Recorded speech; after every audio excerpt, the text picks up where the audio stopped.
আল্লাহ একদিন আজরাইলকে জিজ্ঞেস করলেন, হে আজরাইল, বনি আদমের রূহগুলো তুমি কবজ করেছো, দায়িত্ব তোমার।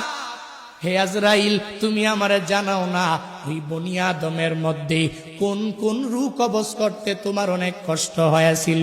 আজরাইল জানায়া দেয়, হে ও দয়ার মালিক, বনি আদমের মধ্যে দুইটা রূহ কবজ করতে আমার অনেক কষ্ট হয়েছে।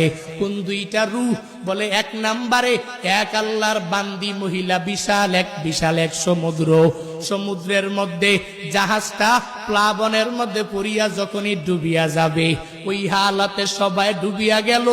এক প্রেগনেন্ট মহিলা, গর্ভবতী মহিলা কাঠের মধ্যে বসা, একটু পরেই এই মহিলা একটা বাচ্চা প্রসব করবে।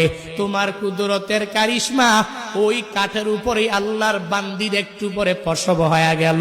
সন্তানটা দুনিয়ার মধ্যে ওই কাষ্ঠের উপরে যখন দুনিয়াতে আসলো, তখনই তোমার অর্ডার হয়ে গেল, হে আজরাইল, যাও এই বান্দির রূহটাকে কবজ করে তুমি নিয়ে চলে আসো। আমি যখন ওই কাঠের উপরে ঝুলন্ত ওই মহিলার রূহটাকে কবজ করার জন্য যখন আমি চলে গেলাম, আমার মনের মধ্যে অনেক কষ্ট ওই সময়ে লেগেছিল। কারণ কি আল্লাহ জানেন না? কারণ হলো এই কাঠের মধ্যে যে এই বান্দি সন্তানটা, ওই সন্তানের কি উপায় হবে, কই যাবে? কারণ দুনিয়াতে তার মা থাকবে না। মা ছাড়া সন্তানেরা যেই পরিমাণ পাগল পারা হয়ে যাবে, হে বান্দারা, ওই হসপিটালের বেডের মধ্যে গিয়া দেখবেন, ওই জায়গার মধ্যে কত মায়েরা ডেলিভারির সময়ে দুনিয়া থেকে বিদায় নিয়ে চলে গেল। সন্তানেরা কত কষ্ট করে লালিত পালিত হয়ে গেল, কারণ দুনিয়াতে মা নাই। মা ছাড়া সন্তানটা দুনিয়াতে টিকে থাকতে পারে না। 70 বছরের ওই মুরব্বী নিজের মা হারাইয়া কান্দে, চোখের পানি ফালায়া, ওই বাবা হারাইয়া কান্দে।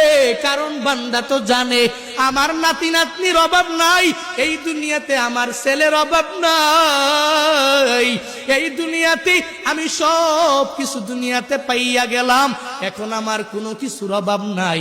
কিন্তু আমার মা ছাড়া আমার এতিম অবস্থা হয়ে যায়, আমার বাবা ছাড়া আমার এতিম অবস্থা হয়ে যায়। সন্তানটা বড় হয়ে গেল, এরপরেও মা ছাড়া চলতে পারে না।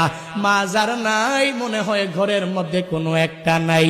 যার বাবা নাই, ওই বান্দা পূর্ণাঙ্গ ভাবে বলতে পারে, মনে হয় ঘরের মধ্যে টাকা আছে, সন্তানেরা আছে, বউ আছে, স্ত্রী আছে, পুত্রবধূ আছে, বাবা নাই, মানে ঘরের মধ্যে কোনো একটা মানিক নাই।